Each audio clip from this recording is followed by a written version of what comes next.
Ouais, ça devait jouer un On peu. était aussi des petits cons parfois, faut pas se mentir. Et est-ce que ça t'a permis de gagner en confiance en toi et du coup de plaire un peu plus aux autres? Et je me suis dit, bon, les filles, elles aiment bien les muscles. Moi, j'aime bien les filles. Il y a peut-être moyen de moyenner un truc. Si je gagne quelques muscles, peut-être que je vais enfin pouvoir avoir une fille qui va me regarder, tu vois.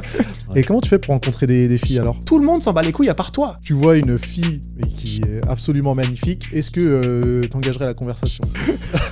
On va en parler, donc t'as pas trop le choix. Ah, bien sûr. Oreiller sans cul, quoi. Tu vois, je sais pas si je balance le nom de l'influenceuse, mais On si je puis veut le nom. qui débarque en premier. Qui ça? Tu veux que je lance le Bah nom? oui, je veux. Là, on discute, les amis. Bonjour à tous. Je commence toujours par ça. Là, Et on je discute. Forcément. J'ai regardé des épisodes, figure-toi. T'as capté. Ouais. Vu qu'on discute, on va discuter. Aujourd'hui, on est avec Eric Flag. Super heureux, Eric, de t'avoir sur la chaîne. Un énorme plaisir d'être invité et de pouvoir discuter avec toi. On Toujours. s'est déjà rencontrés, donc le courant était très très bien passé. On s'était dit que ça serait cool de pouvoir s'asseoir un petit peu et de discuter. On vient de finir un podcast pour ta chaîne.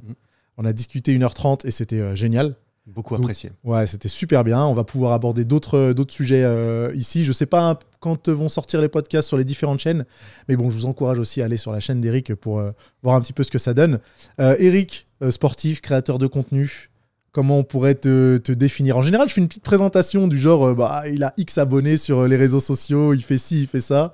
Tu fais quand même pas mal de choses maintenant. Ouais. Et disons que ce qui nous rapproche le plus, peut-être, ce serait la création de contenu sur YouTube. C'est ça. Moi, quand je me présente, je dis que je suis créateur de contenu et entrepreneur généralement. J'ai des business autour de tout ça. Je fais des vidéos, je fais du sport. J'ai un podcast dans lequel je parle seul ou accompagné. Et mon but, c'est de faire du contenu qui me parle. Et puis je suis très honoré de réaliser que ça parle à d'autres personnes. Donc, moi, si on s'y retrouve tous, c'est parfait. Ça parle à beaucoup d'autres gens parce que maintenant, la chaîne YouTube, elle réunit 500 et quelques mille, je crois. Ouais, 580. 580, on approche des 600. Incroyable. C'est une bonne croissance, hein. Ouf, ouais. C'est une bonne croissance parce que maintenant, tu es reconnu comme l'une des figures du fitness en France, mine de rien. Hein, parce que quand on tape Muscle Up ou Drapeau ou quoi que ce ou Handstand... Je me suis casé bref. dans cette petite catégorie, effectivement. Mais après, bon, on y trouve de tout, hein, des pompes, du développé couché, tout ce que tu veux. On te voit apparaître, hein, donc c'est quand même génial. J'imagine que c'est le but. Ouais. Et comment tu le ressens, ça? Est-ce que c'est grisant? Est-ce que au contraire, t'as assez de recul par rapport à ça? Tu parles de quoi? L'aspect, entre guillemets, notoriété? Ah ouais, parce que, attends, Eric Flag maintenant. Ça me fait marrer que tu le dises, parce que Nassim, je regardais ses vidéos avant de commencer les miennes. Du coup, maintenant, Nassim, il prononce mon blaze et tout. Je suis là, ah ouais, j'ai Moi, percé, disons que je suis le retraité de YouTube, présent depuis X années. Donc, t'as pas encore des cheveux gris, t'inquiète. Hein. J'en ai quelques-uns. Oh, arrête. Mais maintenant, j'arrive à observer un peu, tu vois, comment ça évolue. Ouais. Et de voir un peu les personnes qui prennent de plus en plus de place, hein, et je dis pas ça dans le mauvais sens du terme, au contraire, c'est trop bien. Et toi, t'en fais partie. Et moi, même quand je regarde tes vidéos, tes miniatures, je me dis ah putain, mais c'est cool ça. C'est un bon sujet, c'est une bonne miniature. Et il arrive à bien en discuter. Donc, Je suis flatté. revenons-en à la question. Comment tu le vis ça? Est-ce que tu trouves ça grisant ou t'as du recul par rapport à ça et tu t'y es plutôt bien habitué? Je trouve ça, pour moi, c'est une continuité. J'ai eu, entre guillemets, la chance, j'ai l'impression à mon échelle de... Moi, ça fait 5 ans, cette année, ça fera 5 ans que j'ai commencé ma première vidéo, là, trop bien. dans un mois. Et du coup, au bout de 5 ans, j'ai l'impression que c'était relativement normal. Ouais, J'ai eu un bon petit pic pendant le confinement, mais j'ai eu de la chance. J'étais au bon endroit au bon moment sur le bon sujet, apparemment. Je faisais du sport à la maison avant que ça devienne cool de faire du sport à la maison, apparemment. Et non, alors moi, honnêtement, je suis très flatté et honoré et je trouve ça très humilisant parfois quand je sors et que je vois quelqu'un qui me dit ah, j'aime bien tes vidéos et tout. Je suis, ah oui, c'est vrai. Toi aussi, parce que moi, je l'ai fait pour moi, j'aime bien, tu vois, mais ça fait plaisir d'avoir des retours. Après, moi, je suis quelqu'un d'assez solitaire, introverti. J'aime bien rester chez moi, créer mes petits trucs dans mon coin. Ouais. Et je suis comme j'ai dit, honoré de voir que d'autres personnes y trouvent leur intérêt. Je trouve ça très cool si on peut se retrouver tout le monde là-dedans. Donc, pourvu que ça dure. Ouais, quand ça résonne chez d'autres passionnés ou que ça crée des passions, hein, parce que c'est sûrement arrivé aussi, c'est peut-être la meilleure des récompenses et c'est clair que ça fait quand même bien plaisir. Ouais, c'est fou. Et du coup, tu as commencé le sport il y a combien de temps? Parce que tu vois, on a discuté sur ton podcast de mon histoire avec le sport. Et toi, alors, quand est-ce que tu as commencé le sport? Est-ce que depuis tout jeune, tu faisais des handstands ou non, c'est arrivé un petit peu plus tard? Pas du tout. J'ai envie de dire, c'est la fin de ma carrière. Non, j'ai fait du sport toute ma vie. Pourquoi? J'ai eu de la chance la chance, j'imagine, après coup, d'avoir des parents pour lesquels il fallait qu'on fasse du sport. Il fallait, pas en mode c'est une corvée, il faut que ça soit chiant et tu y vas et tu te tais, mais c'était plutôt, ok, on a envie de vous emmener faire du sport, parce que j'ai un grand frère et une petite sœur. Okay. Vous faites du sport, c'est important, on pense que c'est important pour vous, mais vous faites ce que vous voulez par contre. C'est-à-dire que si t'aimes pas ton sport, il n'y a aucun souci, t'arrêtes, mais t'en choisis un autre. Et après coup, je trouve ça très bien. J'ai fait beaucoup de sport quand j'étais petit, je me souviens plus à quel âge j'ai commencé, mais j'en ai toujours fait en quelque sorte. J'ai fait 1 an de foot, j'ai pas du tout aimé. Ouais. J'ai fait 2 ans de... Moi et mes pieds, c'est pour ça que je me mets sur les mains aujourd'hui, parce que avec mes pieds, je suis mauvais. Avec au début, je me suis dit sport collectif, peut-être, ça te... Ouais, j'ai fait les sports collectifs. J'ai fait la natation ensuite pendant 2 ou 3 ans. Et ensuite, j'ai fait du hockey en salle. Donc, c'est du hockey où tu cours et tu tapes dans une balle qui roule et tout. Et ça, j'ai fait ça pendant 4 ou 5 ans.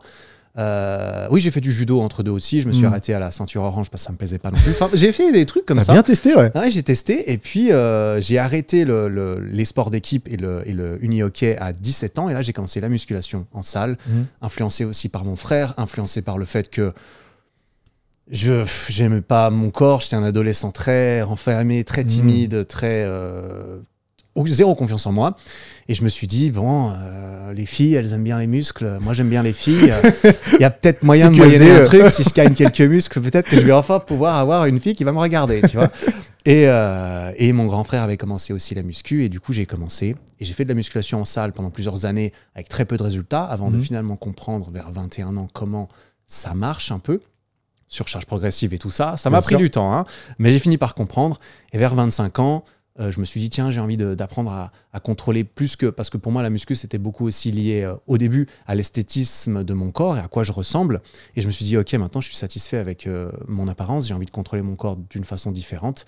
Et là, j'ai commencé le street workout et plutôt la musculation poids du corps vers 25. Et aujourd'hui, j'ai 31 ans. Voilà, pour placer un peu le contexte. Et à 27, j'ai commencé les vidéos. C'est un bon programme, tout ça. Rétrospective. Est-ce que tu fais une différence entre toutes les pratiques sportives que tu as fait et la musculation ? Tu considères que c'est deux sports différents ou même 2 pratiques différentes? Parce que des fois, c'est un peu particulier. Hein, tu vois, tu as bien précisé que la muscu, tu avais commencé pour te construire un physique, alors que les autres sports, sous les encouragements de tes parents et de ton cocon familial, disons que c'était plus pour t'épanouir, pour avoir une activité physique, pour bien fonctionner. Est-ce que tu fais vraiment une distinction entre ces 2 activités? Ouais, je ferai une distinction clairement entre avant et après la muscu. Pourquoi ? Parce que déjà, pour moi, la musculation, ça n'a jamais été un sport au même sens que les autres que j'ai faits, ou les autres sports que j'ai faits, c'était soit des sports un peu compétitifs, il faut gagner des ceintures, il faut nager vite, plus fort, etc. Parce que tu as d'autres gens à côté de toi qui gagnent des ceintures ou qui nagent plus vite, etc. Alors dans la muscu, c'est aussi le cas. Mais il y a eu ça, il y a eu les sports collectifs où on gagne, on remporte des trophées. Ma petite fierté, je la pose parce que je flex un peu, il faut que j'en profite. J'étais capitaine de mon équipe de uni-hockey et c'est moi, j'ai pu garder quelques coupes et j'ai quelques coupes chez moi parce que le capitaine avait le droit de garder les coupes. Si, c'est et je suis trop fier de moi. Aujourd'hui, je me dis, bon, 15 ans après, j'arrête de les montrer parce que c'est bon, ça vaut plus grand-chose. Je t'imagine chez toi avec l'armoire. Il y a trop de poussière dessus maintenant, j'assume plus. Mais il y avait cet aspect un petit peu compétition et cet aspect, ok, j'y vais pour qu'on s'améliore et que en termes d'équipe, ça fonctionne. Pourtant, la muscu, moi, je voyais pas ça comme un sport de compétition. C'était plutôt un sport... je suis pas en compétition, il n'y a pas de... Pour moi, le bodybuilding et la musculation, ça a toujours été un peu différent. Le bodybuilding, c'est un sport, c'est une discipline, certaines règles, certaines compétitions. La muscu, c'était pas dans le but de faire de l'exercice, c'était dans le but de m'entraîner et de modifier mon corps, mais c'était plus un outil au début. Mes parents m'ont pas du tout poussé là-dedans, c'est juste qu'à partir de ce moment-là, j'ai pris plus mon indépendance sportive, on dira. J'ai commencé là-dedans et puis j'avais gentiment 18 ans, donc mes parents, ils allaient sûrement arrêter de me dire « Bon, Eric, à 32 ans, Eric, t'as arrêté le street, qu'est-ce que tu fais maintenant ?» Non, au bout d'un moment, ils m'ont laissé vivre ma vie, enfin, tu vois. Non, c'était plus un outil, effectivement, que j'ai utilisé parce que je sentais que j'avais besoin, que j'avais des problèmes ou que j'avais envie de résoudre des choses qui étaient, à mon sens, liées à mon physique, pas que, mais c'était plus à ce niveau-là. Je me suis dit, la musculation, ça va m'aider, en fait. Ça va t'aider à t'affirmer ou c'était un besoin de reconnaissance, tu avais besoin que les autres puissent accepter que tu existes et que tu es là, en fait. C'était un moyen pour moi. Alors, je te fais une chronologie rapide parce qu'évidemment que ma vision avec tout cela, parce que maintenant je fais toujours de la muscu en salle parce que j'adore toujours ça. Ouais. Mais peut-être aussi pour d'autres raisons. Exactement. Quand on a commencé, c'était peut-être pas la même chose. Pour des raisons très différentes parce que là, du coup, ça fait 14 ans maintenant que je commençais la musculation. Et quand j'ai commencé, c'était purement j'ai envie de plaire aux autres. Ouais. Je savais même pas que en fait, plaire aux autres, ça pouvait être lié à plaire à moi-même. En fait, là, je te dis ça avant. Ouais, je m'aime pas. Mais c'était même pas vraiment que j'avais l'impression que je m'aimais pas. C'est plutôt que j'ai l'impression que les autres m'aiment pas. J'ai 16 ans, j'ai plein d'acné. Toutes ces superbes histoires qu'on adore tous. On y a peut-être tous passé plus ou moins, tu vois. Et je me suis dit, quelle horreur. Si je peux rien faire pour ma gueule, je vais essayer de faire quelque chose pour mon corps, tu vois. Apparemment, ça peut marcher. Donc, je suis vraiment allé en mode, je le fais pour les autres. J'ai envie de me changer. Peut-être que ça va arranger la situation. Moi, ma première copine, je l'ai eue tard. J'ai eu à 18 ans, tu vois. Et enfin, tard. C'est subjectif. Ouais, par rapport à tous mes autres potes qui me balançaient des trucs sûrement plus ou moins vrais. Ouais. Sûrement à plus 15 ou moins ans, vrais. ouais, On a plutôt tendance à faire x5 quand on donne des métriques à ce niveau-là vis-à-vis des meufs. Tu passes de je lui tiens la main à putain ce qu'on a fait l'autre soir. Ouais, voilà, faut prendre ça avec des pincettes. Exactement, mais à cet âge-là, je réalise pas spécialement. Donc c'était vraiment purement pour les autres. Mais au bout d'1 an, 2 ans, 3 ans même, j'avais assez peu de résultats, mais j'ai réalisé, quand même, ça change un petit peu. Je me sens un petit peu mieux. Le regard des autres change évidemment, mais est-ce que c'est tant que ça lié à mon apparence? Ça l'est aussi. Quand même, à 20 ans, j'avais moins de boutons aussi. Donc, tu m'étonnes que ça change un peu. Je sais pas à quel point ça a changé, tu vois. Ça s'est mélangé. Mais évidemment, j'ai envie de dire évidemment, parce que toi-même, tu dois le savoir, j'ai assez rapidement réalisé à quel point ça me plaisait à moi et à quel point c'était pour moi que je me sentais bien, que ça me faisait du bien. Mais moi, je raconte toujours cette histoire, ma confiance en moi, parce qu'aujourd'hui, j'ai l'impression d'être très confiant. Je suis toujours introverti, je suis un peu moins timide. Ma confiance, je l'ai trouvée dans le sport. Parce que 2-3 ans à faire n'importe quoi, entre guillemets, mais religieusement, j'allais 3 fois par semaine à la salle. Ouais, tu restais bien régulier, rigoureux. Mais mon coach, quand je me suis inscrit, il m'a fait remplir une feuille. Il m'a dit, bon, c'est quoi ton objectif? Perdre du gras, J'ai dû cocher 3 cases. J'ai coché la case... Perdre du muscle. Je t'avais vraiment parce que vraiment. Non, tu crées une autre case. Mais tu vois, en plus, j'étais jeune, j'avais 0 masse musculaire. J'étais là en mode, je veux voir mes abdos comme n'importe qui. Alors que si on m'avait découvert mes abdos à ce moment-là, j'aurais pesé 42 kilos, tout mouillé, tu vois. Et j'ai écouté ça. Le coach, il m'a dit, tu fais cet exercice. Il m'a laissé là. Moi, je savais pas qu'il fallait monter le poids, qu'il fallait faire des trucs. On m'a jamais appris ça. Et du coup, pendant longtemps, j'ai pas eu de résultats, mais j'y allais quand même. Et je me souviens plus exactement où est-ce que ça t'a forcément fait changer un petit peu physiquement. Ça m'a fait changer un petit peu physiquement. Au bout d'un moment, je me suis dit, je suis aussi passé par là. Je mets des pulls un petit peu plus moulants et tout, parce que comme ça, on voit peut-être qu'il y a quelques courbes au niveau du biceps et tout. Heureusement qu'on a changé ça. Parce qu'aujourd'hui, je peux plus me voir dans des trucs moulants. Ah non, c'est horrible. Mais oui, et puis c'est grâce au fait qu'au début, pendant plusieurs années, ça marchait mal, que je me suis dit, mais en fait, c'est impossible, c'est réservé aux autres, je peux pas y arriver.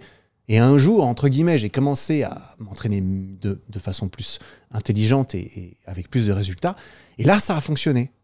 Sur une certaine durée, bien sûr. Ouais. Mais après coup, je me suis dit, mais c'est fou en fait. Cette chose-là, ça me semblait impossible, réservé aux autres parce que j'ai essayé, ça marchait pas. Et finalement, j'y suis arrivé à mon échelle. Je me suis dit, non mais ça veut dire quoi? Ça veut dire que les autres choses dans ma vie où j'ai l'impression que c'est impossible de réserver aux autres, peut-être qu'il y a moyen. Si ça se trouve, c'est des barrières des barrières qui peuvent tomber, tout comme celle-ci est tombée. En fait, ça fait tomber un petit peu toutes ces barrières. Et c'est là que je me suis dit, mais en fait, je peux essayer de faire les choses. Sur malentendu, c'est pas réservé que aux autres. Et ensuite, cette même mentalité, j'ai l'impression, m'a beaucoup influencé par la suite à lancer une chaîne YouTube en mode, si ça se trouve, c'est pas que les autres qui peuvent réussir, tu vois. Et c'est vraiment dans le sport, moi, que j'ai trouvé cette confiance à la base. Mais c'est dingue que ce discours soit... On le retrouve chez quand même beaucoup de pratiquants de musculation, hein. Parce que la musculation, on a l'impression que ça englobe tellement de choses que ça forge le caractère presque. Que vraiment, quand on arrive à progresser en musculation... Alors, je pense que c'est le même cas pour les autres sports, mais comme on en parlait juste avant, moi, je ne suis pas sportif de base, donc j'ai jamais eu l'occasion de tester d'autres pratiques pour me dire ok, ça va forger le caractère de la même façon que la muscu. Mais en tout cas, la muscu, j'ai la même approche que toi. C'est qu'effectivement, quand tu réussis ça, tu te dis « Ah ouais, mais d'accord, je sais comment je m'y suis pris en muscu, j'ai été sérieux, j'ai été rigoureux, j'ai été patient. » Peut-être que si j'applique aussi toutes ces autres valeurs à d'autres choses, comme la création de contenu, ça va aussi fonctionner. Donc je pense que c'est une bonne gamberge, entre guillemets, que beaucoup de pratiquants de musculation ont eu. Et ce qui est ce qui est magnifique là-dedans, je trouve, c'est que c'est justement quelque chose que tu ne peux t'attribuer qu'à toi-même. Ouais. Si tu as réussi à te muscler en quelque sorte, C'est grâce à t'as toi pas et pu aller personne l'acheter d'autre. au supermarché. Ouais. T'en as pas hérité instantanément. T'es pas né avec les bras que tu as. Je pense que si t'étais sorti avec 40 Ouais, ça aurait cm été de bras, difficile. ça aurait été compliqué. Tu l'as pas volé, tu l'as pas acheté. Si t'as entre guillemets triché, tu le sais, donc vis-à-vis de toi-même, tu es obligé de t'attribuer ce crédit. Et pour en revenir à ce que tu dis, je trouve ça très intéressant de me demander, est-ce qu'il y a des gens qui ont trouvé la même chose dans les arts? Ils ont commencé à prendre le violon, ils ont réussi et se sont dit, waouh, en fait, c'est incroyable, j'arrive à jouer du violon. Je me demande, est-ce qu'il y a ça aussi? Probablement, tu vois. Peut-être Bah, dans probablement. En tout cas, moi, l'entrepreneuriat. c'était le cas pour le Ouais. dessin et tu vois, ce genre de choses. C'est que t'es pas terrible au début, et puis après, t'apprends, et puis ça se développe. Tu dis, ah ouais, mais putain, mais je peux être bien. Et après, t'appliques ça à la photo, à la sculpture, etc. Donc, c'est un peu le même cheminement. Et moi, c'est un cheminement auquel j'ai d'abord été confronté avec la musculation. Peut-être parce que j'avais plus de facilité dans tout ce qui était artistique. Mais clairement que la musculation, moi, ça m'a aidé à me dire, attends, il y a d'autres choses, je vais pouvoir appliquer un peu les mêmes valeurs qu'à la muscu et progresser là-dedans. Donc ouais, on est amoureux de ça, 100%. Il y a tellement de choses qui s'entrecoupent derrière. Le fait de devoir aller à l'entraînement, même quand on n'a pas envie, Ah entre ouais. guillemets, c'est bien connu. Ça s'applique à beaucoup d'autres choses. Et tu vois, tu as dit que les 2-3 premières années, les résultats pas ouf, mais il y a eu quand même quelques petits changements. Ouais. Et est-ce que ça t'a permis de gagner en confiance en toi et du coup de plaire un peu plus aux autres? Ou alors, tu as vu que ces changements, ils étaient plus dans les yeux de tes interlocuteurs? Ce que je veux dire par là, c'est qu'en 2-3 ans, est-ce que ta confiance, elle a changé? Ou alors, c'est juste que les gens te regardaient plus de la même façon parce que, mine de rien, tu avais quand même changé un peu ton physique. C'est dur de savoir lequel est arrivé en premier, en fait. Hein. On est d'accord. Après, tu vois, j'aurais envie de dire qu'en 3 ans de musculation, entre guillemets, j'ai eu les résultats qu'on pourrait avoir peut-être en s'entraînant correctement pendant 3-4 mois de suite, tu vois. Ah ouais. 6 mois, allez. Ouais. Parce que quand t'es débutant, quand t'es pur débutant comme moi, parce que moi j'ai un physique, j'ai jamais été en surpoids de ma vie, plutôt physique très fin, léger. Et quand t'es très débutant, bah, tout fonctionne un peu au début quand même. Ouais. Alors j'avais beau faire du 20 kilos au tirage latéraux poulie, tu vois. Au bout d'un moment, mon corps, marche un peu, ouais. mon corps il est devenu fort pour tirer 20 kilos parce que vu que je changeais pas le poids, bah, je suis devenu super fort pour ces 20 kilos, tu vois. Donc un petit peu les deux, j'imagine. Ça a aussi été une période de ma vie où j'ai redoublé ma dernière année de lycée Ok. pour des raisons stupides qui n'étaient pas vraiment liées à mes notes, mais liées à un projet qu'il fallait pas rater et que j'ai été le seul à rater avec mon meilleur pote parce qu'on passait notre temps à jouer aux jeux vidéo. Et ils t'ont lynché pour ça et redoublement. Exactement. Ah en ouais. fait, c'était la règle. C'était si jamais tu passes, il n'y a pas de souci, mais si jamais c'est pas validé, tu redoubles. Peu importe si tu as des bonnes notes. Ah ouais. Alors, c'est un système qui a changé juste après nous parce qu'ils se sont dit, en fait, c'est un peu con. Et parce que personne ratait. Et personne ratait. On a été les seuls abrutis à rater avec mon meilleur pote. Aussi, les profs nous aimaient pas trop, je pense. Enfin, bref. Ouais, ça devait jouer un On peu. était aussi des petits cons parfois, il faut pas se mentir. Mais c'est... Où est-ce que j'en étais avec ça? C'est que tu disais que tu avais redoublé ta Oui, dernière année. exactement. J'ai redoublé ma dernière année. Je me suis retrouvé en dernière année de lycée avec une année de plus que les autres. Ouais. Et finalement, je me suis dit, tiens, je suis un petit peu plus âgé que les autres. J'ai eu la chance de trouver ma première copine dans une classe après avoir redoublé. Et du jour au lendemain, j'ai comme eu ce petit boost en mode, ok, je suis un petit peu plus âgé. J'ai un petit peu plus je sais pas, de confiance liée à mon physique peut-être.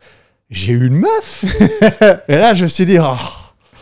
J'allais dire je me sentais plus, c'est pas vrai du tout évidemment, mais tu vois, toutes ces choses se sont mélangées. J'ai mûri, moi j'ai mûri très tard, hein. Je suis quelqu'un qui a mûri très tard. Tu regardes des photos de moi à 21 ans, j'ai les premières photos devant le miroir en mode avant-après que j'ai fait, c'est des photos, j'ai 21 ans. J'ai 3 ans et demi de muscu, on dirait que j'ai soulevé 3 haltères pendant 3 semaines, ouais, littéralement. Et là en plus aujourd'hui je vois des gens, les mecs ils ont 18 ans, Ouais, c'est un autre monde. c'est incroyable. Et du coup moi je me suis dit, oh, c'était très, très lent comme ça en quelque sorte. Après, je ne regrette pas aujourd'hui, mais tu vois, mais ça a vraiment été un processus dans lequel le sport a une partie incroyable. Quand même. Ouais, c'est le parcours qui t'a construit, donc il n'y a pas de raison de le regretter ou quoi que ce soit. À mon avis, si c'était à refaire, peut-être que, vu la personne que tu es maintenant, faudrait, je pense, le refaire de toute façon. Je ne changerais rien. Ah ouais, carrément. Je ne changerais rien. Et tu considères que ta première copine, elle est arrivée trop tard? Ou elle est arrivée tard, trop tard? Non. Bah, à nouveau, c'est difficile de vouloir changer le passé quand aujourd'hui, là, maintenant, je me sens tellement heureux dans ma vie. Aujourd'hui, j'ai 31 ans, je me sens trop bien, j'adore ma vie, tu vois, j'ai pas honte de le dire. Donc, j'aurais pas envie de changer quelque chose. Mais est-ce que tu l'as mal vécu, entre guillemets, à 18 ans, enfin à 17 ans, quand toi, tu n'avais jamais eu de copine, alors qu'à côté, tu voyais peut-être tes potes avoir certaines expériences, peut-être pas le même physique que toi, peut-être qu'on les regardait pas de la même façon. Est-ce que c'était gênant, embêtant? Est-ce que c'était traumatisant carrément, pour utiliser des grands mots, ou c'était juste une période qui est passée et voilà quoi? Ouais, comme on en parlait dans l'épisode qu'on a fait juste avant, moi j'ai jamais eu de gros traumatismes dans ma vie. J'ai pas l'impression d'avoir une vie dans laquelle j'ai énormément souffert. Mais la période d'adolescence, c'est vraiment la période qui a été la plus difficile pour moi, où vraiment, si je devais entre guillemets me dire oh là là, j'ai souffert dans ma vie. C'est un peu à ce moment-là. Ouais, j'ai pas eu une adolescence bien. Moi je me suis fait victimiser un peu, tu vois, en cours et tout. Donc je restais beaucoup chez moi, je restais tout seul devant mes jeux vidéo. J'ai commencé World of Warcraft à cette période-là. Je m'évadais de ma vie dedans, littéralement.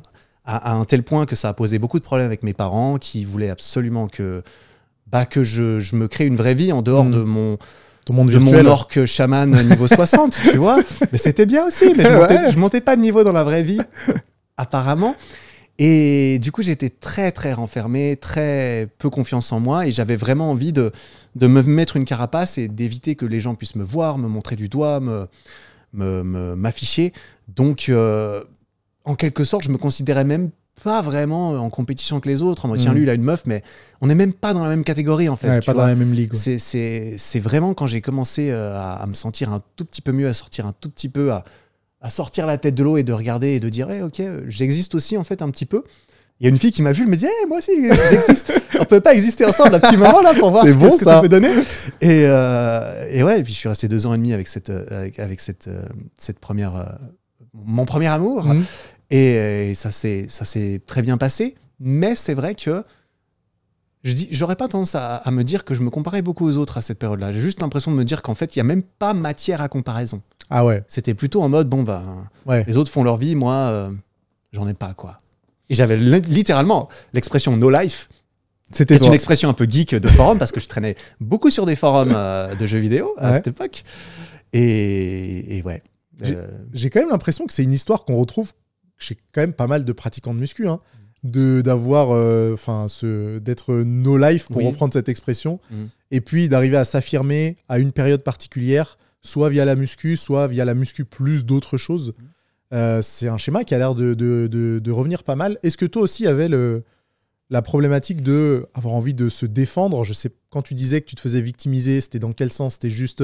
C'était très verbal. Ok, j'allais dire c'était juste moralement, mais on peut pas dire c'était juste. Je me suis battu une fois dans ma vie. Okay. Et c'était parce que il m'avait poussé à bout, le con, pour le coup. Et là, je l'ai tapé. Au lycée, du coup? C'était au lycée, ouais. J'ai frappé quelqu'un qu'une seule fois dans ma vie. Et c'était à ce moment-là. Parce que vraiment, il m'a poussé à bout. Et là, j'ai pété un plomb et je l'ai tapé. Ah ouais. C'est la seule fois de ma vie où je me suis battu. Ouais. Sinon, j'ai eu la chance de toujours éviter. Et pour moi, j'ai tellement, aujourd'hui, encore plus, tellement de choses à perdre. Ah bah, tellement. À me battre avec quelqu'un, moi, je me barre. Hein. Je sais même pas, je me barre, c'est que j'étais pas là en premier lieu. tu vois le truc. Ah ouais, donc, non, physiquement, j'ai jamais ressenti une faiblesse physique. Ouais. Ou le besoin de prendre du muscle pour être capable de te défendre, parce que c'est aussi une histoire qu'on retrouve parfois. C'est vrai. Ouais. Non, c'est vrai que je me suis jamais senti dans un cadre primitif, dans le sens où c'est la force brute qui prime et que l'alpha, il doit être plus fort physiquement que les autres. Moi, c'était très verbal. Et du coup, verbalement, je sais pas trop comment me défendre, tu vois. Ouais. J'ai envie de dire, en fait, je peux avoir des gros bras. Si le mec, il m'insulte toujours, entre guillemets, peut-être qu'il le fera moins s'il a peur physiquement de moi, tu vois. Mais non, c'est pas vraiment né de là. Tout comme le stéréotype de je commence la muscu après une grosse rupture amoureuse, il y a celui-là aussi. Ouais. Là, c'était pas le cas. J'ai vécu ça après coup, mais c'était pas le cas. C'était vraiment cette recherche de solution à mon problème et de me dire, peut-être ça va, perdu pour perdu, on va essayer, entre guillemets. Tu ne tendras un rien. Ouais. Je vais pas exagérer non plus, mais c'est vrai que je me suis dit, ok, on va tenter. Parce que les hommes musclés, ils ont l'air d'être bien dans leur vie. Ils ont l'air. Ils ont l'air. Ils ont l'air. On sait que en fait, c'est pas aussi simple que ça et que c'est un. J'ai appris ça après, effectivement. Ouais, ça, j'imagine que tu as dû l'apprendre après. Hein. Est-ce que du coup, tu vois, on parle de première copine et on parle du fait que t'as pas forcément t'as pas du tout même commencé la muscu pour te défendre ou quoi que ce soit et que t'as pas eu ce besoin primitif. J'ai l'impression que si on devait avoir une dissociation entre sensibilité et puis caractère primitif, tu serais plus du côté sensibilité. Ouais, oui. Bah, sensibilité. Même Moi, si les deux sont pas opposés, hein. Non. On l'a abordé aussi un petit peu plus tôt tout à l'heure dans ton épisode. Même si les deux sont pas opposés, peut-être qu'il y a quand même l'un qui prend le pas sur l'autre. ouais, c'est vrai. Primitif ou primaire, tu vois, c'est quoi nos besoins primaires? C'est de survivre et de se reproduire. Moi, je suis pas le roi de la reproduction, ni le roi de la survie, peut-être. Enfin, je pense qu'aujourd'hui, au niveau de statut socio-économique et tout ça, qui sont plus importants aujourd'hui, peut-être que le statut, qui c'est qui pèse le plus, ça va, je suis pas mécontent, tu vois. Mais c'est vrai que j'ai jamais été drivé énormément par des besoins peut-être primaires de je veux être l'alpha, je veux avoir toutes les meufs, je veux être le plus gros, le plus fort, le plus imposant. Que tout le monde me respecte ou même que tout le monde me craigne plutôt. Ouais, exactement. Alors, non, moi... Ça, tu t'en fous. Mais moi, tout vient, en fait, j'ai été beaucoup influencé, je pense, par mon adolescence, période à laquelle je me mettais tellement peut-être en dessous des autres personnes, qu'aujourd'hui, jamais, et j'aime penser, je pense, jamais dans ma vie, plus tard, je me dirais, je suis le roi du monde, je suis au-dessus de tout le monde, parce que vraiment... Ouais, c'est je pas ton suis délire. vraiment fondamentalement influencé, je pense, par le fait que, en fait, non, avant, j'étais personne. Il n'y a pas de raison que ça change, entre guillemets, ou qu'il y ait un niveau d'égalité qui change. C'est... Ouais, je sais pas, je me sens vraiment... Évidemment, à toute proportion gardée, on est d'accord, ça dépend des moments, mais je me sens assez peu en compétition avec d'autres personnes, quand même.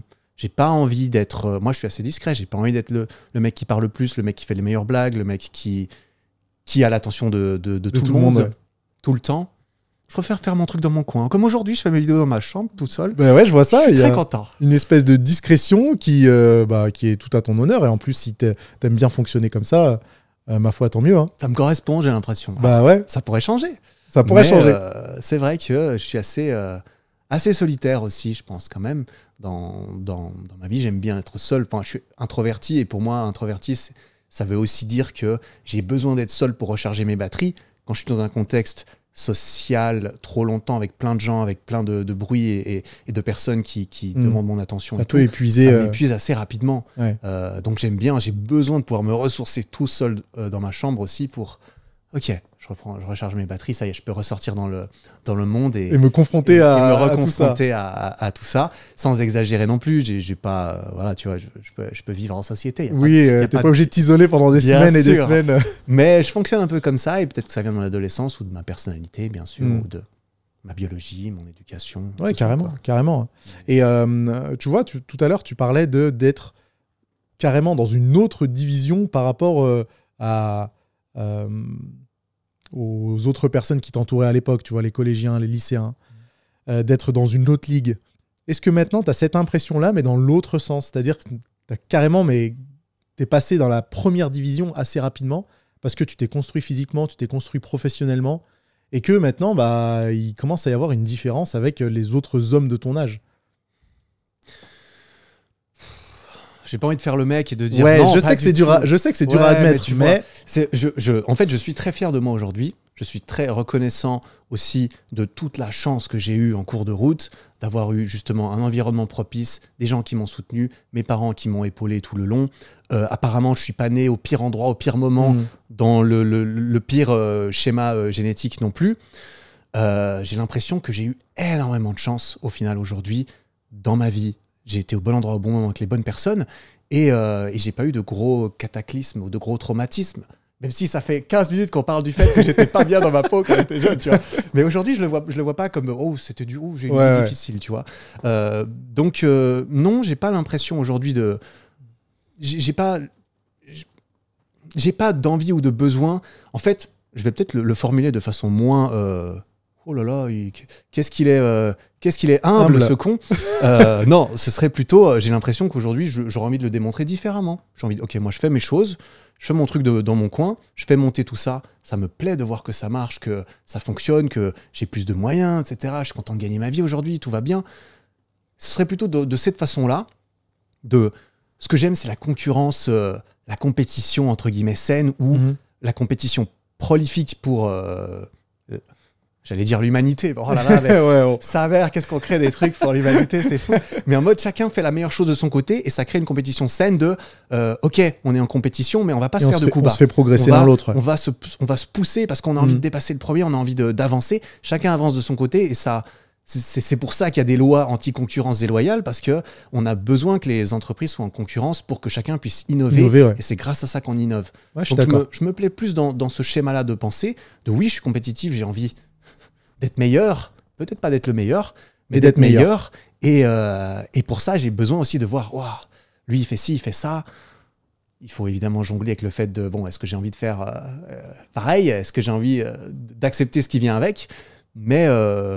non, aujourd'hui, je suis fier de moi, de ce que je fais. J'ai pas l'impression d'être meilleur ou moins fort que quelqu'un. On est tous différents. On a tous des aspirations différentes dans la vie.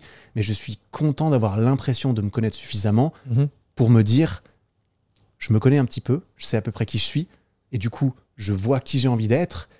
Et j'ai l'impression que mes actions au quotidien font du sens pour m'amener dans la direction qui renforce cette identité que je veux avoir. Donc je suis très content en fait dans ce que je fais aujourd'hui parce que ça a du sens pour moi et en quelque sorte je me sens reconnaissant d'avoir trouvé ça ou d'avoir cela là où parfois quand je regarde autour de moi j'ai l'impression qu'il y a un vide de sens parfois dans certains chemins de vie ou certains quotidiens pour certaines personnes. Là je me dis à la fois j'ai eu de la chance et à la fois j'ai fait ce qu'il fallait. Bah oui, c'est pas que de la chance, il y a aussi une part de travail. Bien sûr.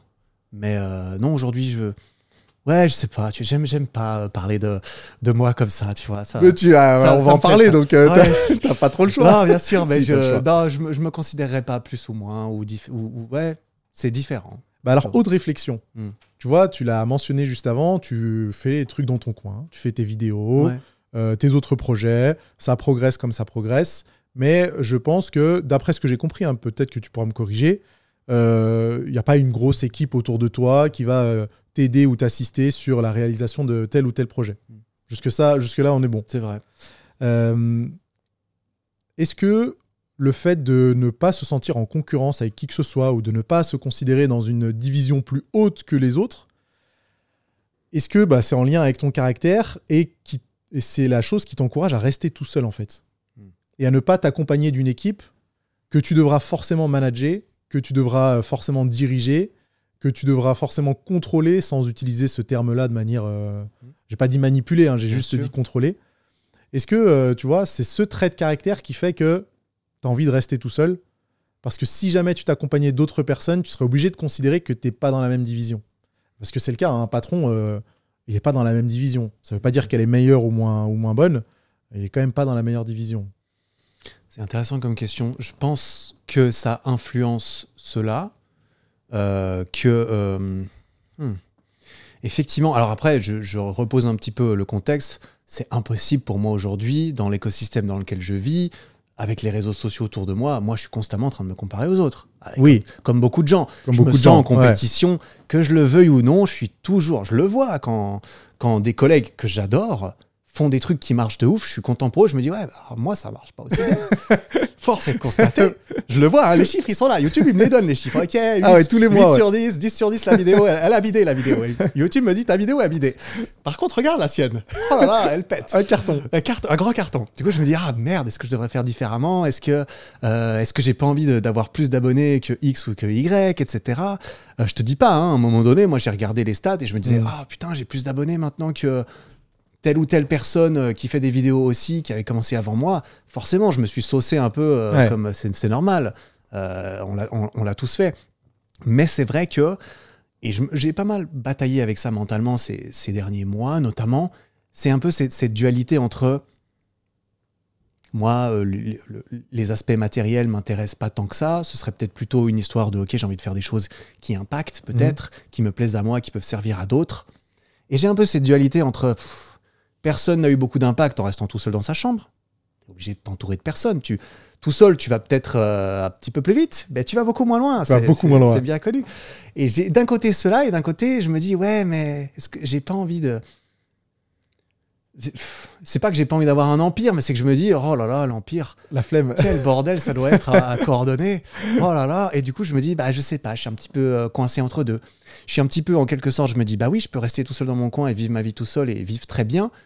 Mais est-ce qu'il n'y aurait pas un potentiel qui serait gâché de peut-être accomplir plus de choses si je peut-être prenais un peu sur moi, si c'est une façon de voir les choses, et de construire quelque chose de plus grand. Plus grand, avec une plus grosse équipe et tout, par exemple. Je t'avoue qu'aujourd'hui, je n'ai pas la réponse à cette question. À tout moment, ça peut basculer. Aujourd'hui. Parce que moi, si je me mets un truc dans la tête, généralement, c'est soit ça m'intéresse beaucoup, soit je m'en fous complètement, tu vois. Donc, quand je pars dans un truc, généralement, hop, on met les œillères, on met le truc, on fonce la tête dans le mur. Non, parce que généralement, je regarde un peu de temps en temps quand même. Mais on débranche le cerveau et on enchaîne. Mais je sais pas. Et je suis influencé par toi, typiquement, par beaucoup de personnes, parce que toi, je considère qu'on est aussi dans un milieu qui se ressemble. On fait les deux des vidéos de sport, etc. Des entreprises un peu derrière, on vend des trucs.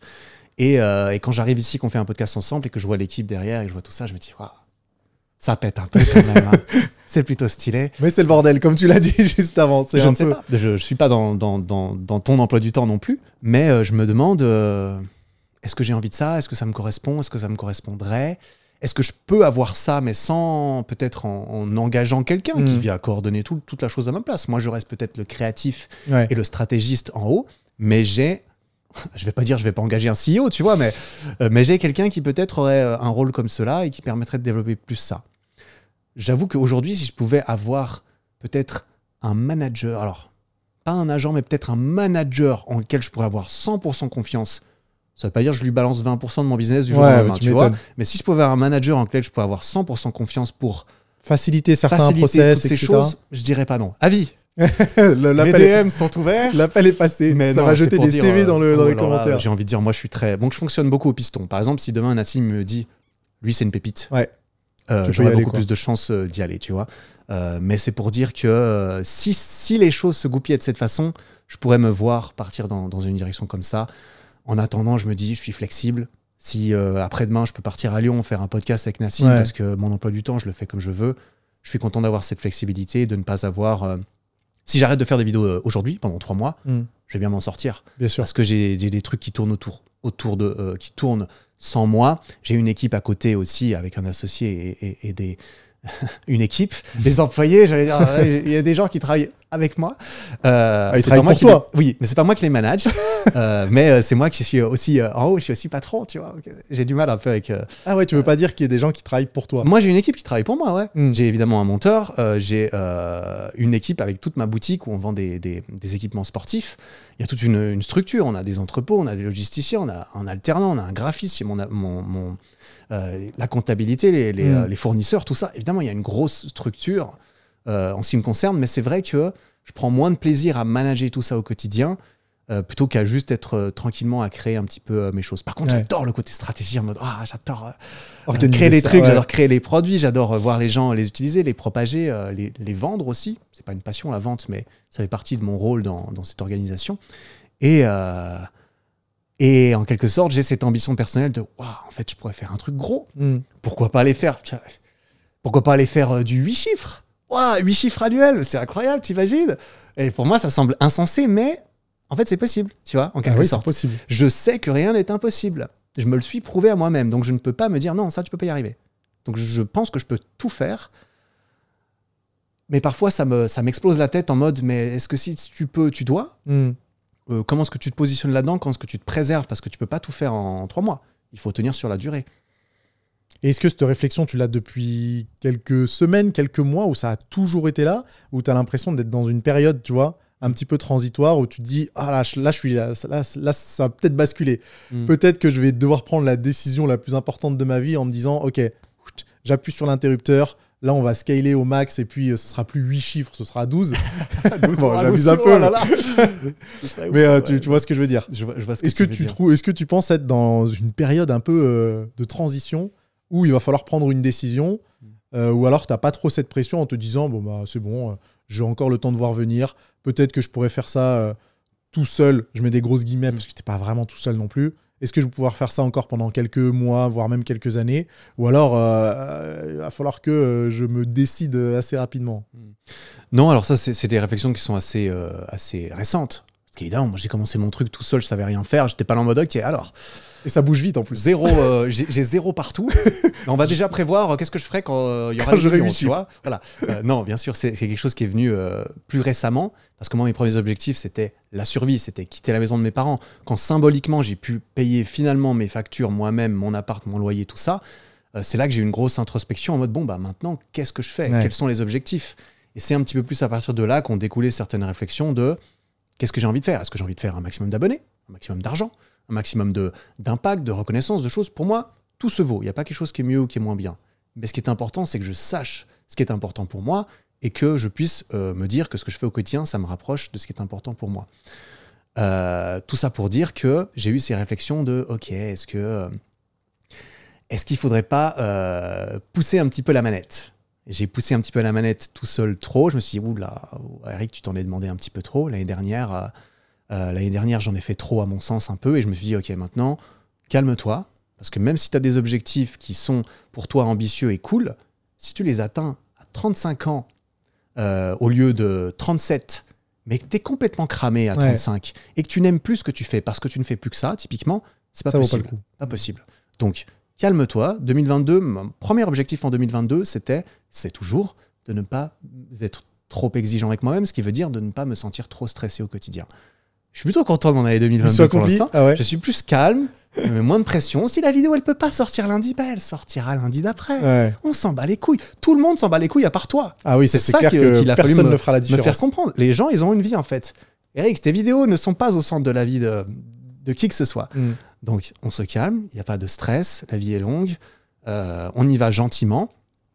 C'est fort probable que j'aurai envie d'augmenter un peu les manettes parce que je ne peux pas pouvoir rester. Ouais. J'ai 31 ans, j'ai trop de temps. Moi, j'ai eu 30 ans, je me suis dit, j'ai eu 30 ans, ma vie, elle commence. L'échauffement de la vie est terminé. Maintenant, j'ai 50, 60 ans pour capitaliser, entre guillemets. J'ai 31 ans. Ah putain, il y a le temps.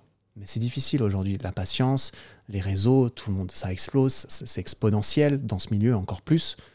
Difficile de garder la tête sur les épaules et de se dire bon, mais c'est pas grave en fait.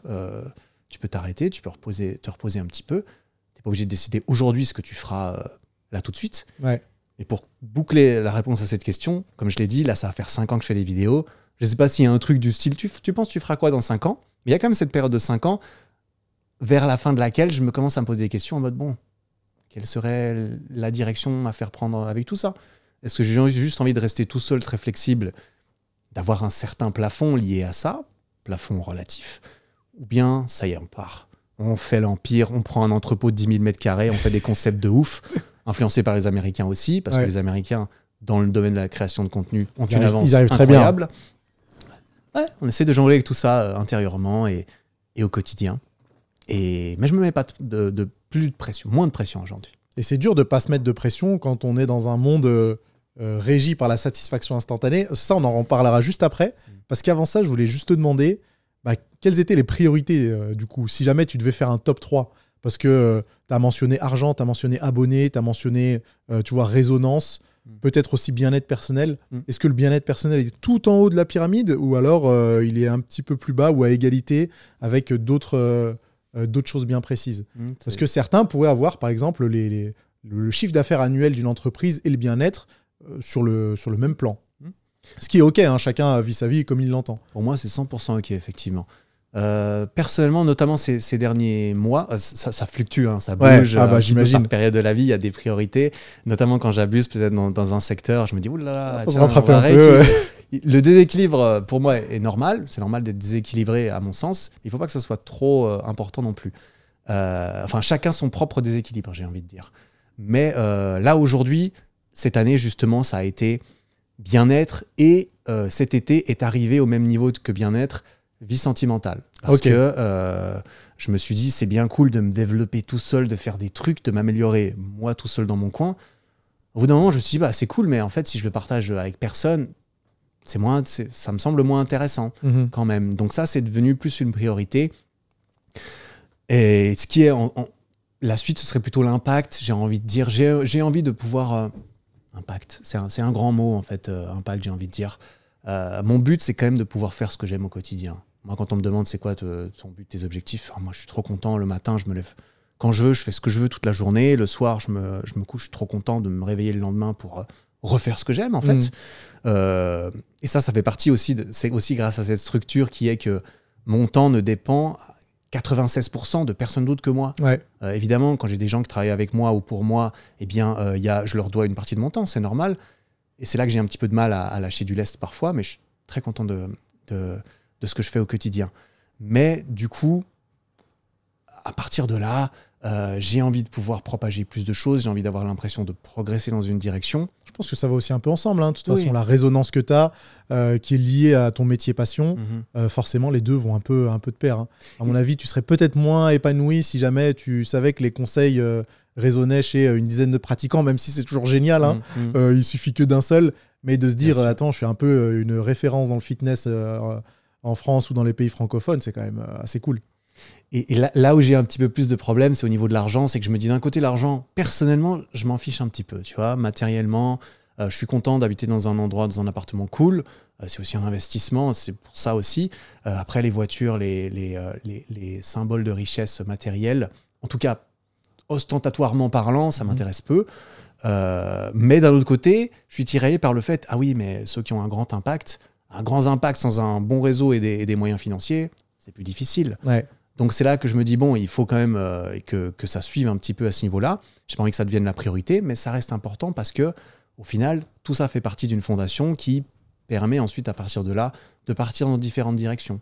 Moi, quand je regarde ce que je veux faire aujourd'hui, je me dis, bon, je suis pas sûr et certain de ce que je veux faire dans 15 ans, mais avoir une fondation, avoir ma chaîne YouTube, avoir des moyens et un réseau que je peux créer grâce à ça, ça me crée des fondations à partir desquelles je peux aller écrire un livre, je peux aller rencontrer quelqu'un, je peux aller composer de la musique, je peux simplement peut-être trouver une certaine liberté financière. Et là, je me barre, je vais jouer aux jeux vidéo, faire des compétitions. J'ouvre un petit surf shop et je vends des noix de coco au Brésil parce que en fait, j'ai envie, tu vois. Pourquoi pas? Mais il faut une certaine dose de tout ça, tu vois. Il faut des moyens, il faut un processus, il faut des choses. Mais là, aujourd'hui, maintenant, Eric essaye de se mettre un petit peu quand même en haut. Et derrière, il faut que tout suive. Mais comme j'ai dit, il y a le temps. Il y a le temps. Ouais, il y a le temps, carrément. Et tu places, tu as dit bien-être et vie sentimentale. Et tu vois, tu les dissocies. Tu les dissocies, ouais. Est-ce que tu trouves que ça mérite d'être dissocié ou les deux vont complètement ensemble? Est-ce que la vie sentimentale, ça fait partie de ton bien-être ou tu considères que c'est quand même quelque chose un peu à part qui mérite son lot de considération, etc. Pour moi, c'est évidemment deux catégories qui ont une intersection, hein, on est bien d'accord. Que me sentir bien dans une vie de couple, par exemple, ça va affecter mon bien-être. Mais pour moi, c'est dissocié dans le sens où dans bien-être, il y a aussi comment je me sens dans mon corps, physiquement. Est-ce que j'ai mal quelque part? Est-ce que je sens qu'il y a une déconnexion entre qui je suis et qui je veux être, par exemple, qui je veux devenir, ce que je fais et qui je veux devenir, pardon. Et d'un autre côté, il y a le côté, moi, je sais que j'ai envie de vivre des choses dans ma vie, j'ai envie d'avoir des expériences. Pour moi, avoir des enfants, avoir une famille, c'est une expérience aujourd'hui pour laquelle à côté de laquelle je ne veux pas passer. J'ai envie de savoir ce que c'est que d'avoir un être humain, être responsable d'un être humain. Je veux savoir ce que c'est. Et avoir c'est con à dire, mais une influence incroyable sur qui cette personne, cet enfant deviendra. Devenir. Et ça doit être une expérience incroyable. Évidemment, moi, j'ai eu la chance, beaucoup de chance, d'avoir des parents qui ont plus de 40 ans de mariage aujourd'hui, qui s'aiment, qui se sont aimés, qui m'ont montré qu'ils s'aimaient, qui nous ont aimés aussi. Et je me dis, mais ils ont l'air bien, mes parents. Tu vois, j'ai eu ce modèle et je me dis, ouais, j'ai envie de refaire ça. J'ai vécu dans une famille heureuse, sans drama familiaux. Et je me dis, j'ai envie de faire ça. Mais ça, est-ce que c'est du bien-être ou pas? Non, il y a quand même un côté sentimental à part. Et c'est pour ça que je mets ça un petit peu de côté. C'est que typiquement, ces derniers mois, je me suis plus dit, bon, Eric, on va reformuler la définition de la productivité. Si la vie sentimentale, c'est important pour toi, eh bien, il faut quand même qu'il y ait une notion de, j'ai pas envie de dire de travail, tu vois, mais une notion de, il faut libérer du temps pour te donner des chances d'approfondir cela. Et donc, pour moi, de rencontrer des nouvelles filles, des nouvelles personnes, avant de me dire, oh putain, maintenant que j'essaie de rencontrer des gens, ça me prend du temps, ben non, c'est une priorité. Donc, si je vais rencontrer quelqu'un un soir et qu'on va boire un verre ou quoi, c'est productif. Mais productif ne veut pas nécessairement dire professionnel. Et ça, j'ai dû le reformuler. Donc c'est là un petit peu où je fais la distinction.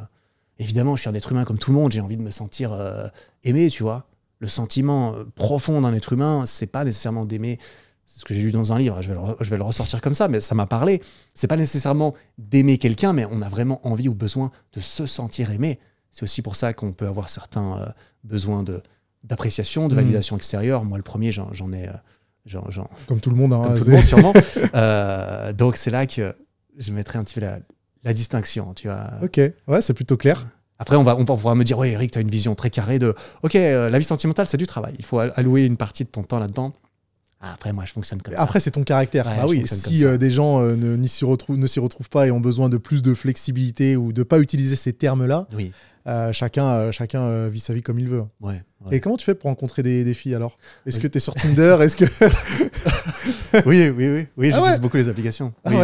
Actuellement, j'utilise beaucoup parce que, comme on en a parlé un petit peu aussi, moi, je travaille seul chez moi. Ouais. J'ai pas vraiment de collègues. J'ai des amis, bien sûr, mais les amis des amis, mes amis aujourd'hui, ils travaillent. Et quand tu as une routine, avant, j'étais à l'université pendant longtemps, donc là, tu rencontres plein de gens. C'est cool, c'est plus facile. Aujourd'hui, dans mon contexte professionnel, je rencontre assez peu de gens, tu vois. Alors oui, je rencontre des collègues, des choses comme ça. Mais et pas d'after work le jeudi soir, comme on disait tout à l'heure, où tu vas pouvoir rencontrer telle personne, le collègue de tel collègue. Ouais, effectivement. Et je drague assez rarement mes collègues aussi, tu vois. Je t'aime bien, Nassim, tu vois. Mais, au bout d'un moment, moi qui m'attendais à être courtisé, moi qui voulais être courtisé aujourd'hui, je suis un peu dégoûté. Je me suis dit, en plus, bon parti, chef d'entreprise et tout. Je suis quand même un peu dégoûté. Je fais pas assez de muscu, c'est ça? Non, ça j'aime bien. Je préfère les hommes musclés. J'entends. Non, puis on en parlait avant aussi de cocher les cases dans l'épisode qu'on a fait avec toi, où c'est vrai que moi j'aime bien aussi quelqu'un qui prend soin d'une fille qui prend soin d'elle, tu vois. Ce qui est important pour moi, j'aime que ce soit important pour l'autre. Ça prend du temps de savoir ce qui est important pour l'autre. Il faut discuter avec. Moi, j'ai envie de rencontrer de nouvelles personnes pour... Mais même ce que j'aime bien avec ces applications aussi, c'est que ça me fait sortir de mon cercle social, entre guillemets. Dans le sens où je vais rencontrer n'importe qui. Alors que moi, j'ai plutôt été conditionné à, je rencontre des gens qui sont soit des potes à moi, soit des potes de potes. Et tous mes potes ont fait des études un peu comme moi, etc. On est un peu tous à ce niveau-là. Et c'est vrai que je trouve ça très intéressant d'un point de vue aussi humain et psychologie ou je ne sais quoi, de rencontrer plein de personnes, de discuter. Je me suis retrouvé devant des filles qui, la première minute, me disent... qu'elle déteste les influenceurs et que c'est du narcissisme puissance 10. Et elle savait ce que tu faisais? Non, non, parce que moi, je dis non comme si c'est évident, mais non, moi, quand je suis sur une application, j'ai pas mon Instagram, mes photos, tout ça, tu vois, non, moi Mais on pourrait très bien te reconnaître, hein. Oui, on pourrait me reconnaître. Ça pourrait arriver, peut-être que c'est déjà arrivé, de tomber sur une fille qui, mais ton visage me dit quelque chose, ouais. Et c'est quoi ton Insta? Tu peux pas dire non, parce que si tu dis non... j'ai mon Insta privé. J'ai la combine, t'as cru quoi? Il est tout prévu, putain. Il est malin. Oui, j'ai mon compte privé parce qu'avec mon compte privé, je suis mes potes. Moi, j'ai envie de voir les stories de mes potes et je les suis pas avec mon compte pro parce que pour moi, c'est très important la distinction. Mais non, c'est au moment du rendez-vous qu'on apprend un petit peu plus. Je mens jamais, tu vois, mais je dis, tu fais quoi dans la vie? J'ai une boutique d'équipement en ligne. Je travaille depuis n'importe où parce que j'ai une boutique, quoi. Et puis, quand on en parle un petit peu plus. Mais j'ai déjà eu à affronter, entre guillemets, ce genre de choses. Je trouve ça intéressant aussi de discuter avec des personnes qui ne sont pas nécessairement d'accord avec moi ou de ma façon de faire. Je rencontre moins que des gens qui sont d'accord avec moi, tu vois, parce que je suis biaisé aussi à ce niveau-là. Mais ouais. Et en plus, quand ça arrivait, est-ce qu'on te considérait comme influenceur? Tu vois, le terme un peu péjoratif, parce que je ne me considère pas comme influenceur. Je pense pas non plus, dans le sens où on a d'autres activités et une expertise bien précise dans un secteur en particulier. Et notre expertise, c'est pas les réseaux sociaux. Donc peut-être que tu rentres pas dans cette case d'influenceur et que c'est peut-être moins embêtant pour une femme que tu rencontres. C'est vrai. Après, t'es torse nu sur... Voilà. Alors, déjà, torse nu sur Instagram. Je considère qu'une partie de mon travail, c'est d'être influenceur parce que je dois aussi... je suis sponsorisé par une marque, etc. Je dois leur faire de la promotion. Juste de mon influence pour vendre des choses qui ne sont pas les miennes. Donc pour moi, c'est pas du pur entrepreneuriat, ça reste un peu de l'influence. T'as raison. Mais ce qui me dérange en quelque sorte, c'est la première impression. Et aussi la relation que certaines personnes ont avec les réseaux sociaux. J'ai rencontré une fille avec laquelle je suis resté un petit moment cette année, l'année dernière. Quand on s'est rencontrés, pour elle, quelqu'un qui est influenceur ou qui travaille sur les réseaux sociaux, c'est forcément quelqu'un, et je répète ces mots, peut-être pas mot pour mot, mais c'est tu fais de la télé-réalité et tu arnaques les gens. Ah ouais. Ou tu arnaques, c'est pas... Non, excuse-moi. Défaut. Je pense pas qu'elle ait dit ça. C'est ce qu'elle a dit, c'est tu vends des produits de merde. Ok, Voilà. ouais. Ça veut pas nécessairement dire que tu les arnaques, mais tu vends des produits de merde, tu fais des thé détox, etc. Et encore, ça, c'est un jugement de ma part, parce que pour moi, le thé détox, c'est pas le meilleur produit. On est d'accord. Et bien cliché, quoi. Bien cliché. Et du coup, j'ai dû, entre guillemets, lui essayer de me défendre ou peut-être d'exprimer mon point de vue qui était, en fait, les gens se rendent pas compte, certaines personnes, et c'est normal, on peut pas leur en vouloir. En fait, il y a peut-être influenceurs et dans la grosse catégorie de créateurs de contenu, tu as certains types d'influenceurs qui font ci, qui font ça. Il y a des vulgarisateurs, il y a des gens qui partagent leur passion. Mais ça se voit pas quand tu arrives sur mon compte Instagram et qu'on voit mes abdos, parce que moi, je suis mon premier produit quand même. Donc, c'est pour ça, c'est cette première impression. Si je peux pas me défendre un petit peu à l'oral, ça me dérange. C'est pour ça que je vais jamais envoyer des photos d'Insta, parce que, honnêtement, tu regardes ce que je fais sans me connaître et tu me laisses 5 secondes. Mec, torse nu, il veut se montrer et je le conçois. Il n'y a pas de mal. Ouais. Je joue avec aussi, c'est normal. Tu joues avec? C'est pas que je joue avec, c'est que c'est mon métier. Oui, pour moi, c'est mon métier de me vendre moi-même. Surtout dans le sport, tiens, on va pas se mentir. Et d'autres préjugés comme ça? Du genre, il travaille avec les réseaux sociaux, il doit envoyer un message et avoir un rencard dans l'heure. Non.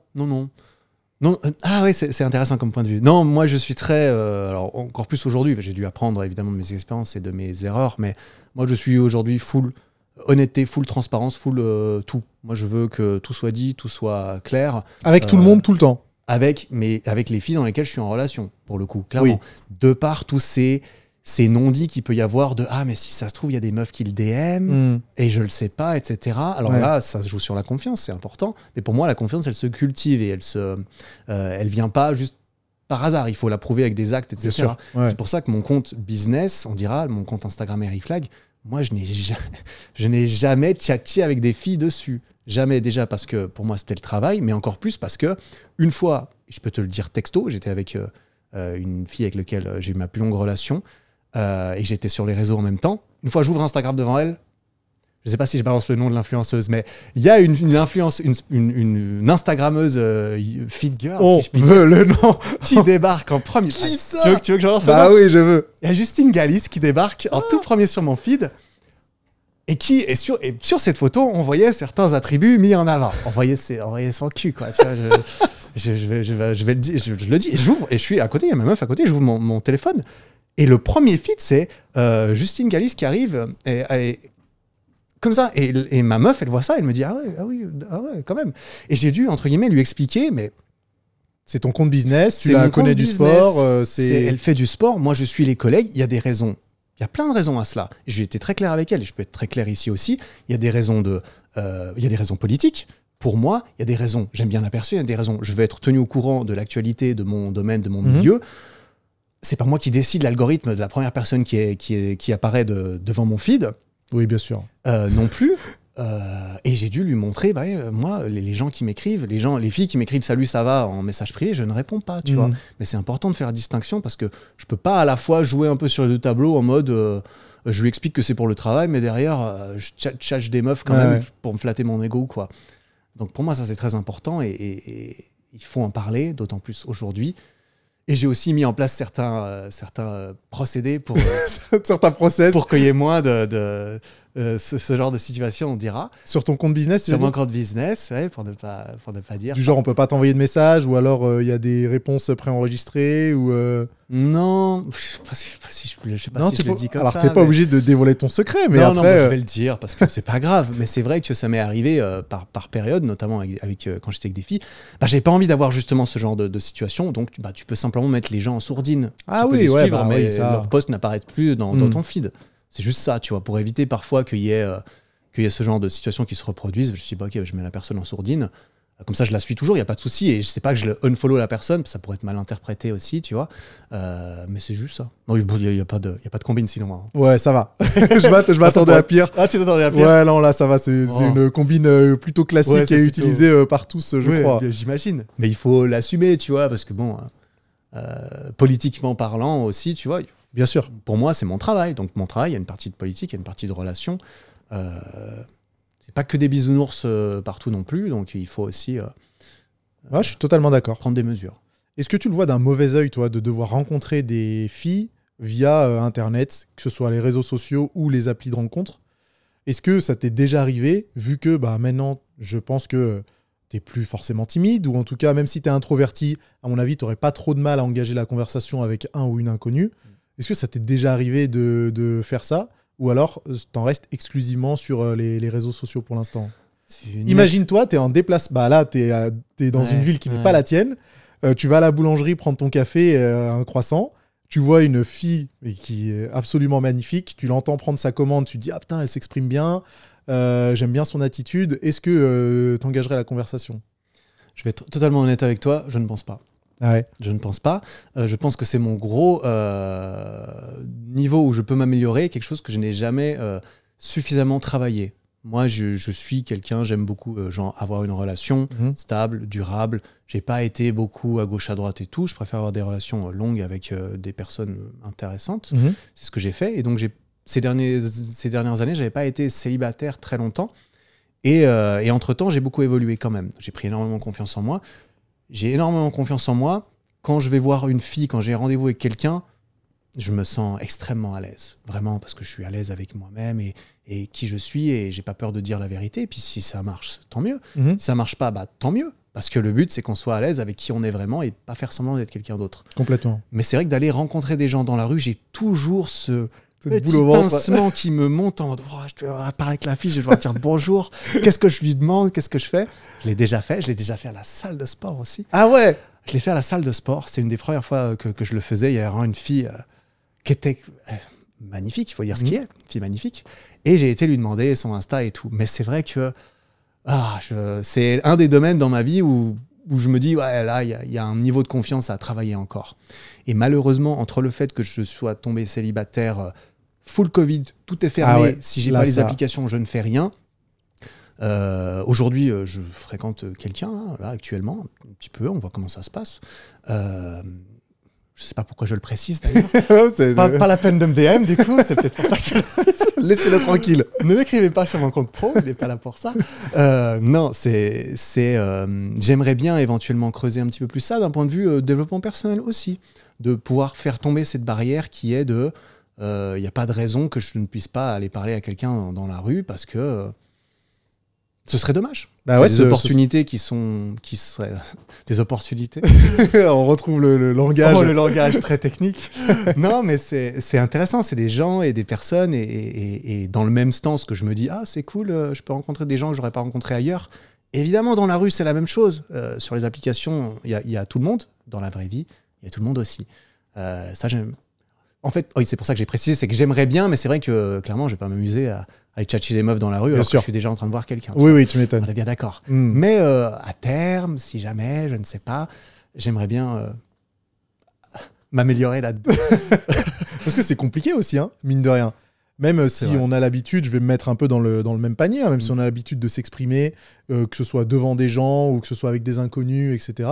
C'est pas toujours facile de se dire, ok, je vais faire preuve de courage et voir un petit peu ce que ça donne. Parce que moi-même, j'ai pas peur du rejet ou quoi que ce soit, mais ça reste quand même quelque chose de aussi un peu compliqué. Moi, j'ai dû le faire. Est-ce que tu le ferais facilement? Je reprends ton exemple, je me permets. Tu es à la boulangerie, il y a une fille, entre guillemets. Est-ce que tu penses que tu vas y aller? Alors, la seule raison qui ferait que j'irais pas, c'est que la plupart du temps, je suis en dégaine, mais survette. Et ça, t'as été self-conscious Ah ouais, complètement. Je me dis, mais attends, je suis pas du tout à mon avantage. Je suis en survette, dégaine, y a rien qui va. Y a rien qui va. Donc, est-ce que vraiment j'irais l'aborder alors que la première image est quand même importante? C'est vrai.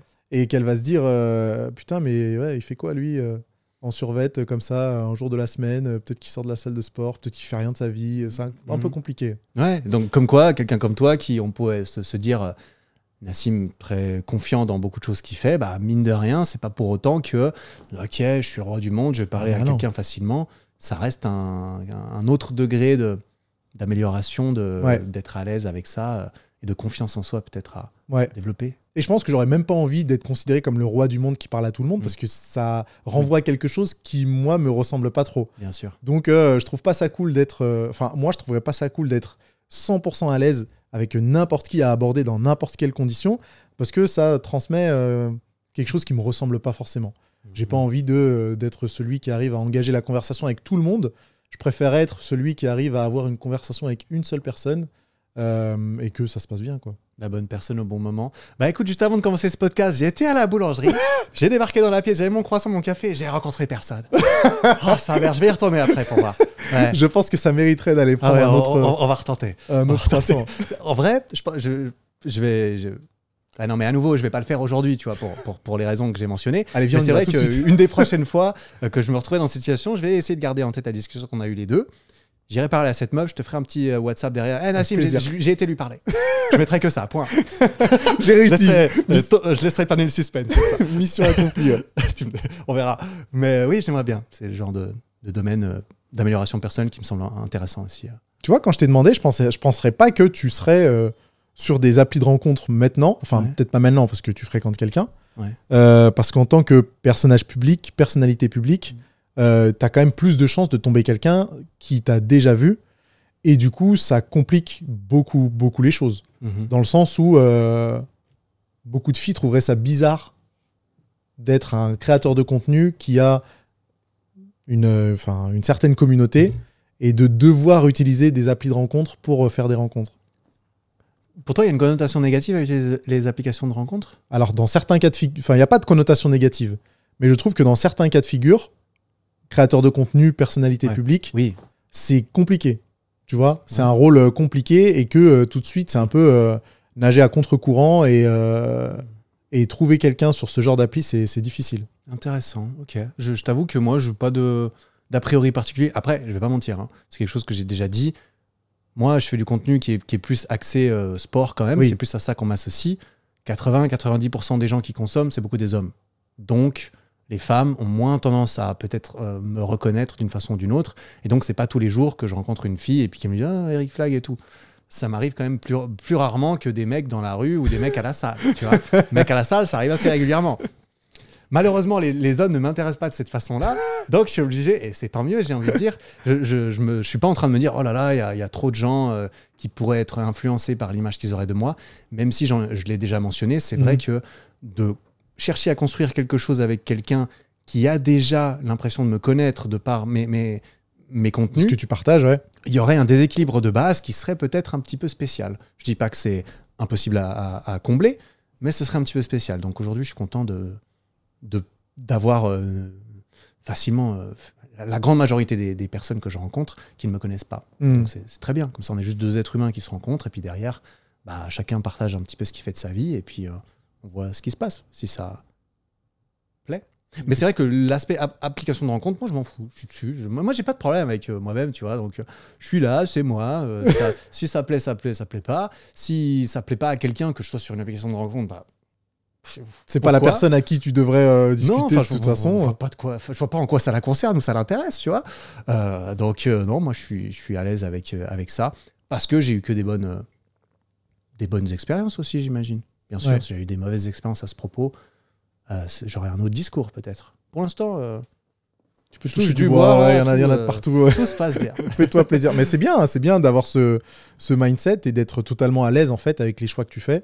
Et même celui d'être sur une application de rencontre, même s'il n'y a rien de mal ou de honteux ou quoi que ce soit. À dire, tu vois. Non, mais c'est comme ça. Mais trop bien. Ouais. Alors après, le rayon est assez restreint autour de là où j'habite. Hein. Donc il faut vraiment être dans le même périmètre. Parce que pour ceux qui sont pas au courant, je l'ai pas dit, mais t'habites pas en France. Non, j'habite pas en France. J'habite en Suisse. Ok. Région lausannoise. Oh, j'ai dit, donc si vous voulez vous localiser sur Tinder, vous mettez Lausanne. Non, faites pas ça. Non, faites pas ça. Ni les DM sur Insta, ni quoi que ce soit d'autre. De toute façon, j'ai quelqu'un actuellement. Voilà, comme ça, la réponse est vite dit.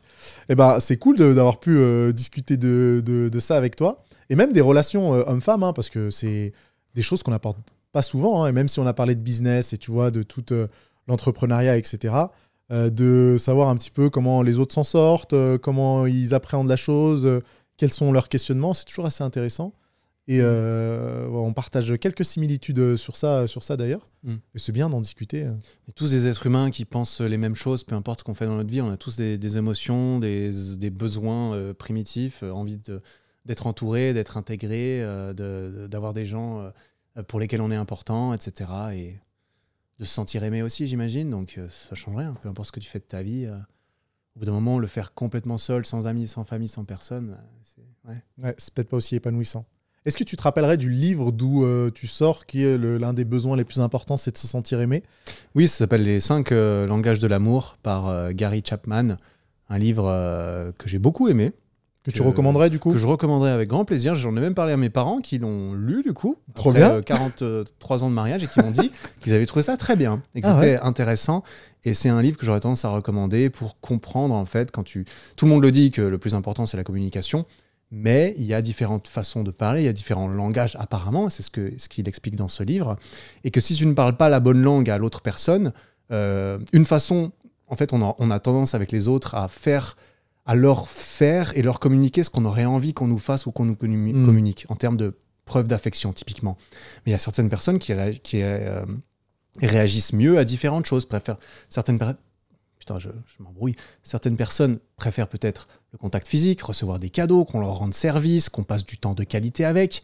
Pour certaines personnes, telle ou telle chose sera moins importante que d'autres. Donc, si on ne s'entend pas bien, ça peut mal tomber et ne pas comprendre pourquoi. Tu as l'impression de faire des efforts avec l'autre, mais l'autre réciproque pas et tu comprends pas. Et dans ce livre, j'ai trouvé très intéressant comment il explique cela et ça a répondu à certaines questions que j'avais pu avoir avec des anciennes relations à moi et j'aurais tendance à recommander, clairement. Trop bien. Et c'est toujours, c'est toujours un peu de bagage à avoir, de piocher un petit peu partout pour savoir comment les autres envisagent ça. En plus, il est court et il n'y a pas trop de bullshit et de blabla dedans, franchement, et je suis content. Allez, c'est pas un livre de 300 pages pour un truc de 40. On va commander ça directement après le podcast. Et puis, au pire, je mettrai le titre et l'auteur aussi dans la description, comme ça, tout le monde pourra le retrouver. Eric, merci. C'était une super discussion. Je pense que, comme on l'a dit tout à l'heure, on pourrait discuter encore toute la journée, un peu de tout et de rien. Évidemment. Mais c'était vraiment cool d'avoir passé du temps avec moi. Un honneur et je suis très flatté d'avoir été invité sur ton podcast. Donc, merci beaucoup pour l'invitation et les discussions. Ouais, je t'en prie. Entre podcast et séance de musculation, on sait toujours qu'il y a quelque chose à faire. Effectivement. Je mettrai tous les réseaux d'Eric dans la description. Si vous regardez ce podcast sur YouTube, faites-nous un petit signe dans les commentaires. Ça fait toujours plaisir. Eh ben oui. Abonnez-vous à la chaîne de Eric. C'est 2 chaînes d'ailleurs, chaîne de podcast et chaîne YouTube. Et abonnez-vous surtout à ce podcast-là. Parce Ouais, que je suis sûr qu'il y en a plein qui ne sont pas abonnés. Là, on discute. Là, on discute. Abonnez-vous à la chaîne YouTube et mettez une petite note sur Spotify. Voilà, c'est fini pour l'auto-pub. C'est important. C'est important. Nous, on va aller à la boulangerie acheter un café. Let's go boulanger. C'est moi qui paye. C'est moi qui régale. Ça y est. Et on va essayer d'aborder des inconnus. On va voir ce que ça donne. Fais ton wingman.